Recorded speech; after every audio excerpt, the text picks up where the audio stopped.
Hello po. Happy New Year po sa inyong lahat at sa mga ka-OFW ko po sa iba't ibang bansa sa mansulok ng mundo.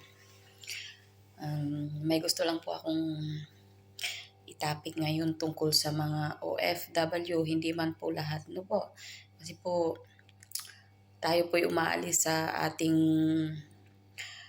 bansa, sa bansang Pilipinas at nagpupunta sa ibang bansa para magtrabaho. So, bago po tayo umalis, may mga plano tayo para sa pamilya natin, ganun.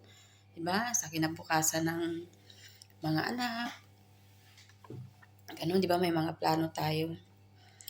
Kaya bago ka pumunta sa ibang bansa, sana malakas yung loob mo. Malakas yung fighting spirit mo.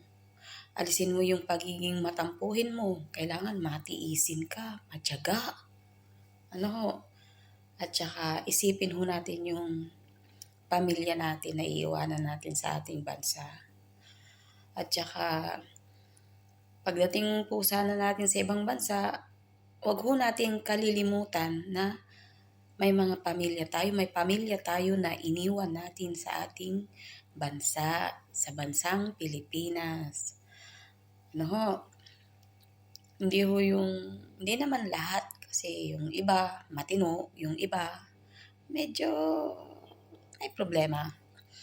Kagaya na lang ng hindi ko pinakikialaman to kaya lang syempre lang yung kwentuhan lang sa mga nauobserbahan, no? Kasi wag ho tayong nakikipagrelasyon lalo't na may asawa tayo sa Pilipinas at may mga anak. Okay lang kung dalaga, pwede kang makipagrelasyon sa ibang lahi, ganun, o sa kapwa mo. At saka, iwas-iwasan nyo yung video kasama yung mga kalaguyo nyo kasi kung minsan diyan kayo nagkakaroon ng problema. Diba? Kagaya nung nag-viral ngayon dito sa bansang Kuwait. Mayroong viral dito ngayon.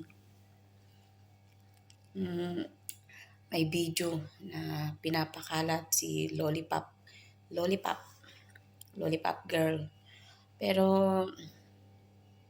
ang dami na yatang nakapanood dun Pero napasa rin sa akin yung pero dinilit ko kasi kababayan natin yung tao. Kaya hindi tayo pwedeng magkalat-kalat ng kahit na anumang mga video. Kasi masama yun. Kasi kababayan natin siya Kaya sana ang payo ko lang sa mga OFW na kagaya ko, lalo na't maluwag kayo sa day off, sa holiday nyo, sana iwas-iwasan yung gumawa ng hindi maganda, no? Nakakahiya. Kasi marami ring nadadamay sa mga ginagawa ninyong kalaswaan. Nadadamay yung mga iba na kagaya ko na hindi nagtitiwala yung mga amo kasi nga dahil din sa mga ibang mga Pilipina na gumagawa ng hindi maganda, ganon. Kaya damay-damay kahit wala kang ginagawa, di ba? Hayahay yung mga gumagawa pero kawawa yung mga hindi gumagawa.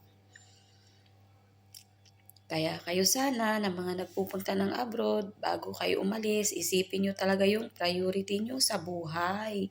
Ang priority nyo ang pamilya nyo. Hindi yung pakikipagkalad-karan nyo kung kani-kanino at gumagawa kayo ng mga malalaswang hindi maganda. Iwas-iwasan nyo yun kasi dyan tayo nagkakaroon ng problema. Dyan kayo natatawag ni